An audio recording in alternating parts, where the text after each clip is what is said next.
Appreciate it. So now we're going to take a visit with Jim Gerstein, who is one of America's preeminent pollsters. He's the founding partner of GBAO and provides research-based strategic counsel for various organizations and candidates running for office, and as well as businesses. And there's no one more qualified. He's done a lot of work in this specific area to help us understand the 2020 Jewish voter. Jim, it's all yours. Hi, thanks, Ron, and really big congratulations to Ron, Haley, and the entire JDCA community. That you really, I believe, have taken this organization to new levels, and it's certainly a great time to celebrate the work that you've done and the success of Joe Biden and Kamala Harris together. It's awesome. As we all know, we have a very polarized country right now that divides pretty evenly along partisan lines, and amid this national divide, the vast majority of Jewish voters are firmly in the Democratic camp.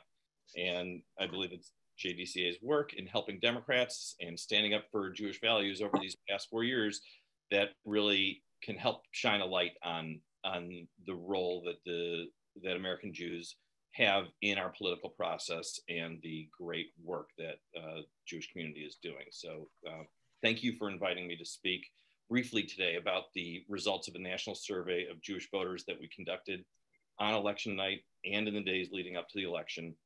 This is a survey that we conduct every 2 years in the midterms and in the presidential elections that look at Jews who say they voted in the election.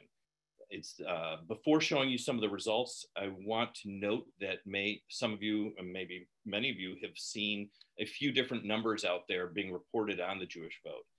There are the results that we've released publicly. There's also an AP poll out there that has a different result on the vote, not quite as democratic as our result. And and I get a lot of questions about this. Oh wow, these are two reputable organizations. What's the difference? And I just want to, for folks, as they're being, because I know others are being asked this, I would like to emphasize that the AP poll is a very sound and helpful poll. They certainly know what they are doing, particularly when looking at the full electorate. But unlike our poll, the AP poll is not a Jewish poll. That is, they do not have the full body of demographic questions that are necessary to acquire a representative Jewish sample. So, and I would not expect them to do this because that is an additional cost and a very ambitious effort that they have. An additional cost that's not worth it for an audience that is 2 to 3% of their respondents. On the other hand, our poll is specifically designed to get a representative sample of Jewish voters, and we follow the language and the demographic information that's used by the Pew Research Center, which has set the gold standard for researching American Jews. So I just wanted to mention that up front because I know folks get a lot of questions about this. I'm happy to talk about this in more detail with anyone who wants to go into more detail offline. But now I want to jump into the core findings that we discovered on the Jewish vote. And I'm going to do a screen share here so folks can follow along. Great. And so this is a survey of 800 American Jews who say that they voted in the 2020 election. And it began a few days before the election and continued through election night in order to capture both those who voted on election day and those who voted early. And the core things that I wanted to highlight are, first of all, what was driving the Jewish vote? What were people voting on? And we asked people we give them a list of different issues and ask them what 2 of these issues were the most important in deciding your vote in the presidential election between Joe Biden and Donald Trump. And if you can see here in the left-hand column, this is the overall sample. Like everybody else in the country, Jews are experiencing the life under the coronavirus pandemic. And 54% said this is one of the 2 issues that was driving their vote. And this is by far the most dominant issue. And we can all understand that. We're doing this call by Zoom instead of in person. And we would all love to be together celebrating in person, of course, but this permeates all aspects of life in America today. This was what the dominant issue. You can see when you look at it by different denomination that it was the dominant issue for Reform Jews, conservative Jews, and those with no denomination. there is a dynamic in the Jewish population that, and I mention it now because I'm going to come back to it when we talk about the vote, but that it's the Orthodox population is going through a different experience than the than the rest of the Jewish population, and for them, the coronavirus pandemic was more of a second tier issue, whereas the economy was the one that they cited the most. The other aspect I want to mention when it comes to the Jewish vote is what and issues that they're voting on. Israel is important to Jews. We know from a lot of survey research that people are emotionally attached to Israel, but it isn't something that they vote on because they look at the candidates, they say both are sufficiently supportive of Israel, and they move on to other issues that are more important in their daily lives and what they're looking for in terms of support from candidates in their daily life. This is different among the Orthodox population, once again, where it is a much higher priority among Orthodox Jews than the rest of the Jewish population. The second thing I want to mention that factors into what's driving Jews' votes, not only the issue priorities and what they believe about those issues, but it's also how they feel about individuals in the parties. And what we see here is, I'll start on the left side of this, where you can see that three indicators of support for the Democratic Party, both the Democratic Party itself, as well as two of our leading figures, Barack Obama and Joe Biden, have very high favorabilities. These green bars represent the percentage of people who say they have a favorable opinion of each of these individuals or organizations.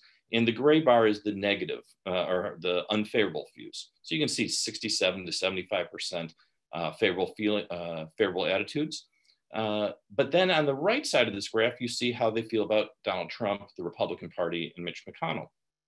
And I highlight this because for all the talk of Jews leaving the Democratic Party or change, this is the year that they're going to move towards Republicans, it's very important to understand that as long as this gray bar of unfavorable feelings is in the 70s, high 70%, it's very hard for Republicans to break through with Jewish voters. There's just such a resistance, and it comes out of a lot of different things. And work that we did with JDCA, we saw the impact of just Donald Trump's comments on the Charlottesville march, and how he talked about there being fine people on both sides, how uncomfortable that made Jewish voters. This is a big blockage for Republicans when they're trying to talk with Jewish voters. The other thing I'd mention is Netanyahu, his favorability for the first time in all of our research is a net negative. And we've discovered over time that this began during the Obama administration, where his popularity moved to being around even. I believe that slippage had to do with him speaking against President Obama on the House floor and his opposition to the Iran agreement. But it moved to a new level under Donald Trump, where I think Jewish voters started to see Netanyahu embracing Donald Trump and Donald Trump embracing Netanyahu, and that did not sit well with Jewish voters, particularly. Is basically that Netanyahu was brought down by his association with Trump.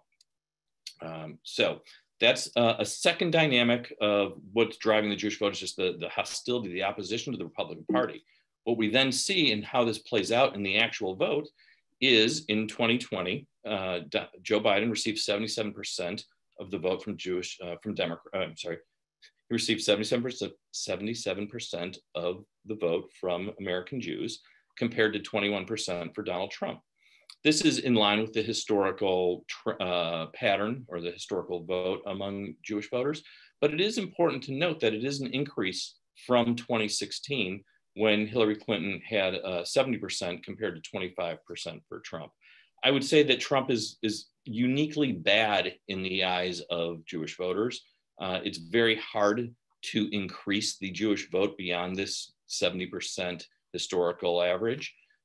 But in this particular election, we did see it continue a trend that we saw in the midterms, where in the Trump era, there was a slight movement towards the Democratic candidates, and in this case, the Democratic candidate for president, as a result of the Trump years. So I think that it's very important to underscore that he was a uniquely bad president in the eyes of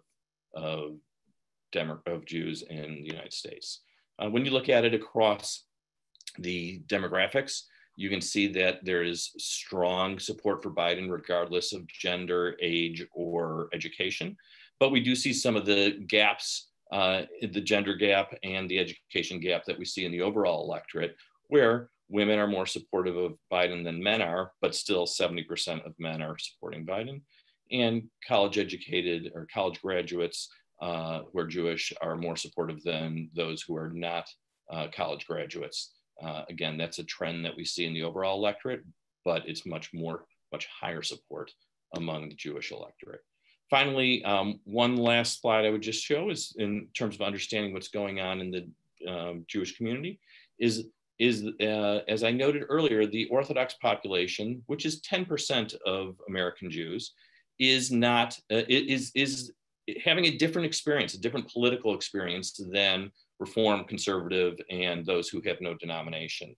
What you can see is in our sample, it's a small sample, but this follows trends that we've been seeing over the years.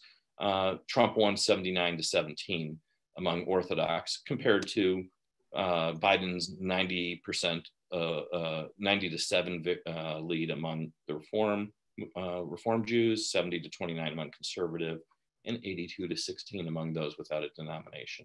So finally, just one last point on this slide is you can see that there's a lot of partisan consolidation.